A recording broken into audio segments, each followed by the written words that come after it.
Stepan Vasylechko walked by this collapsed warehouse many times.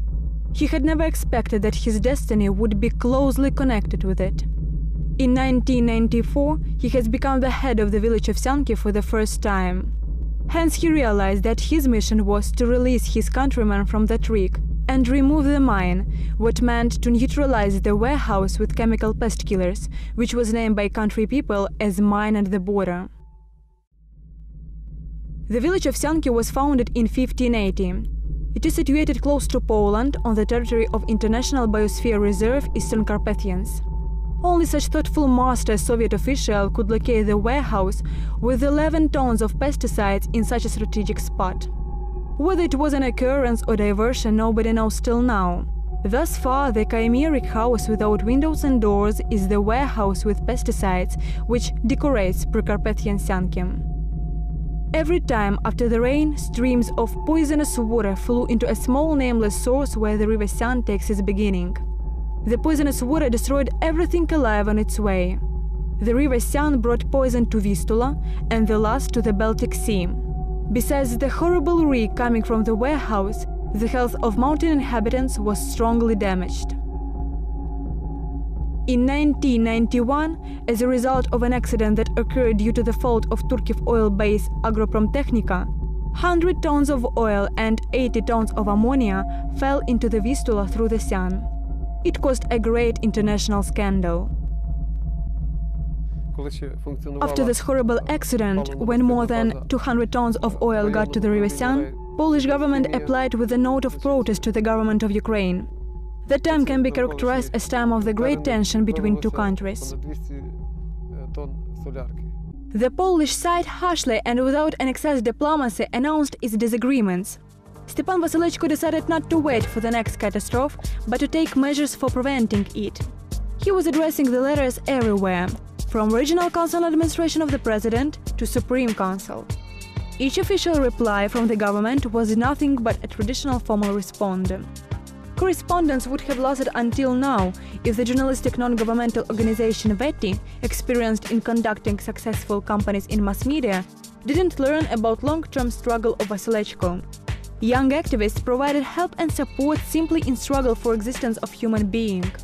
The aim was to remind people that utilization and even contact with chemical pest killers may cause serious health problems, such as stomachic diseases, hepatitis and nephritis, birth defects, nerve damage, cancer and other effects that might occur over a long period of time. Some pesticides also pose unique health risk on children. Thus, the informational propaganda produced necessary effect. Pesticide war reached its highest point.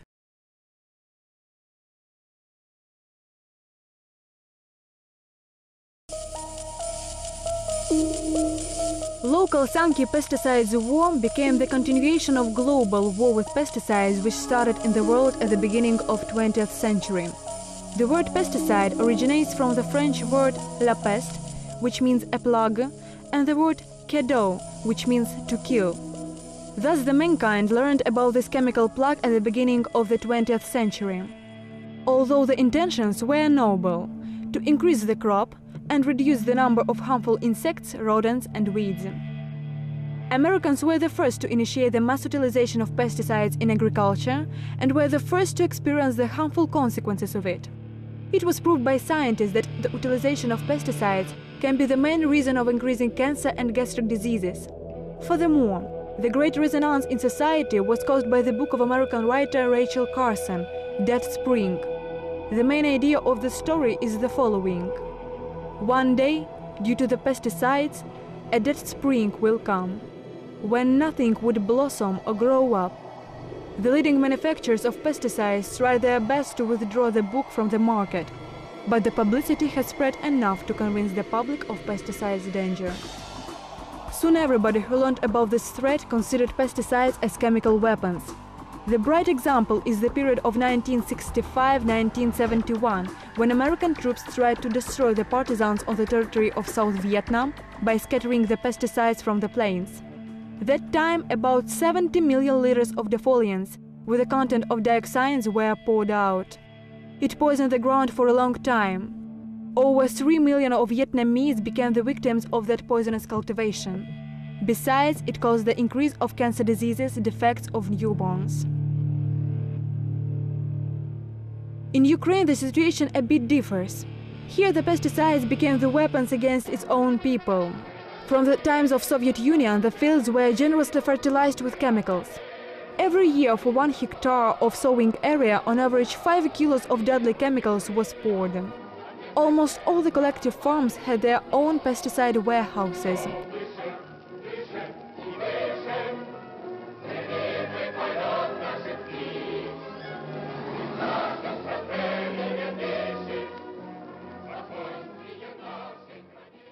During the second part of 1980s, over 300 different chemical sorts of herb protection were used. Most of them were dangerous and explosive. Some were imported, some were produced inside the country. Nowadays, the pesticides from ruined buildings simply get into the environment, threatening people's health.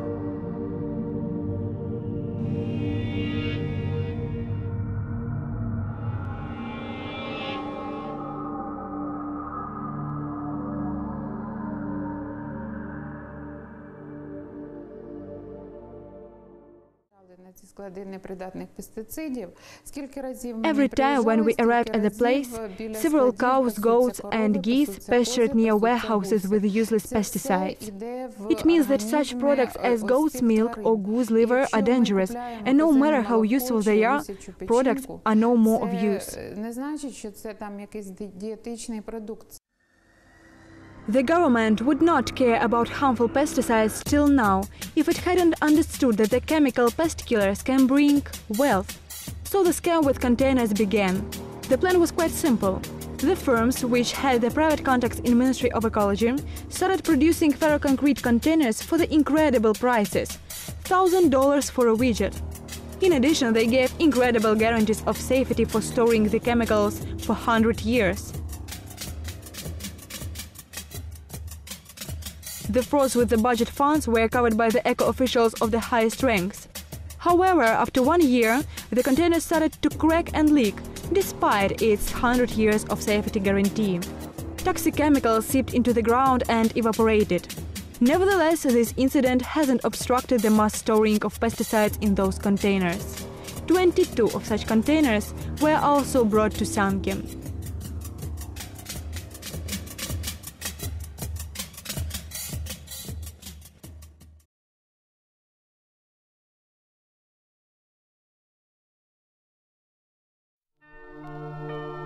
In Sankivska village school, Weti organized the contest of children's drawing. Small pupils never suspected that their participation will bring so much trouble to their teachers, because the majority of officials were interested not about ecological problem, but intrigued by those who could advise children to make such drawings. Negative reaction of officials pushed the head of the village on a cardinal step: to write a letter to the Polish Minister of Environment. When we saw indifference of local officials and the Ministry of Ecology and Natural Resources, I addressed to the head of Polish Fund of Preservation of the Environment with a request to assist in solving ecological problems. Particularly, we had to decide the question of elimination of this warehouse with pesticides, which is located in one of the most picturesque places of the Carpathians. Well, the power of this arsenal of chemicals is so strong that can destroy not only one Carpathian village, but the whole Carpathian region. The letter of Stepan Vasylechko provoked the arrival of experts and journalists from Poland and Ukraine. Polish were the first to tell about the horrors of the villagers, health problems and two-headed calf borne by the cow pastured near the warehouse. The events were covered by most of the Ukrainian TV channels. The ex-superior of Administration of Ecology, Bogdan Presner, tried to withdraw the blow by writing the letter to the Security Service of Ukraine, where he accused the head of the village in treachery of national interests. As for non-governmental foundation Weti, it was accused in anti-governmental, destructive activity.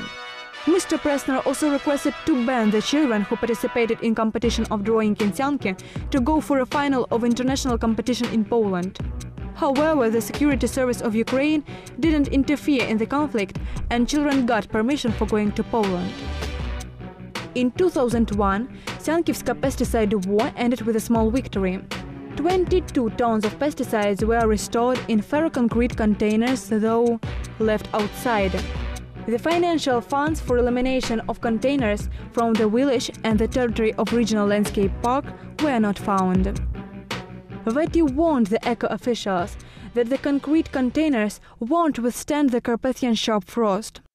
When in 2002, 2 3-ton containers with warranty period of 100 years cracked and the poison leaked out, it caused the next explosion of pesticides epopee. Village inhabitants protested. The journalist's publications again evoked resonance. But again no action was performed from the side of officials, and containers were left at their place untouched. In spring 2006, another 4 containers cracked. Again, no measures were taken by the administration of ecology, although the attempt to hide this fact failed. In 2 months, the news about ecological disaster reached Ukrainian journalists from the Polish newspapers. Mass journalistic attack initiated again by Weti influenced the officials. 4 tons of chemicals were eliminated from the village. Obviously, containers will keep on cracking and leaking. Maybe this is what the government waiting for, when all the poison will flow out into the environment and the problem will be solved.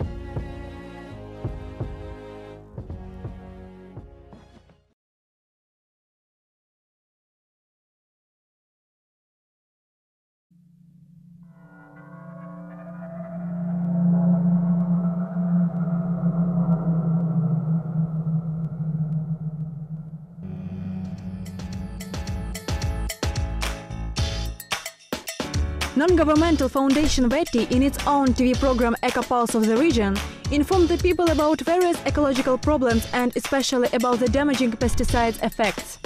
The experience of struggling in Syanki pesticides war suggested an idea for volunteers Weti to liberate the whole Carpathians from pesticides. Performing this mission, the Weti volunteers make expeditions to the place where pesticides have been stored, conduct the public hearings and roundtable discussions. In fact, the public activists have assumed responsibility of officials, but what else remains to do?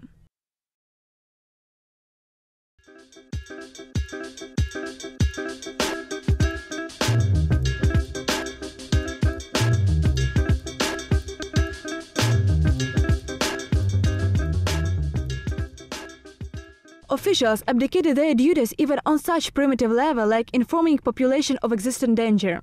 Without awareness of the problem, people get pesticides from warehouse and use them for cultivation, pasture the cattle near warehouses, and even use the bricks from warehouses in constructions their homes, exposing their families to danger.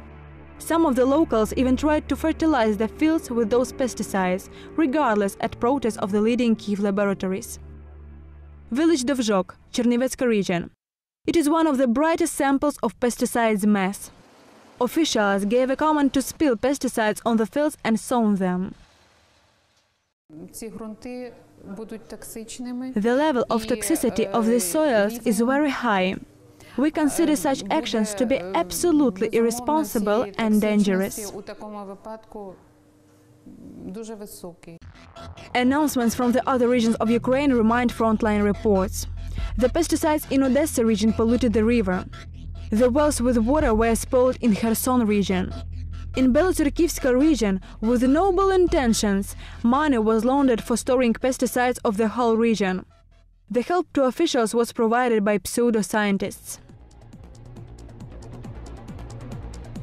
Unfavorable ecological situation in Ukraine is not caused by shortage of financial funds for environment protection, but by irrational expenditure of those funds, since they are not always spent for nature protection measures. So the question remains, where are the funds? In 2005, the Board of Counting Pellet accused the Ministry of Environmental Protection in abusing the budget codex of Ukraine. The ministry hasn't provided effective and legal administration of budget assignation of State Environmental Protection Foundation. This foundation was established to finance environmental protection and conservation measures for prevention, reducing the pollution in the environment. The mayor manager of funds of the State Environmental Foundation is the Ministry of Environmental Protection. The results of audit of counting pellet testified about blur planning of work and reports about achieved results which lead to ineffective and illegal operations of budget funds. As a result, 185 million hryvnias in 2004 were used against legislation. In 2005, the situation hasn't changed. The ministry didn't provide the rational use of 97 million hryvnias of funds. Thus, in 2 years, 282 million hryvnias were used against legislation. These funds would be quite enough to eliminate all the harmful pesticides in Ukraine.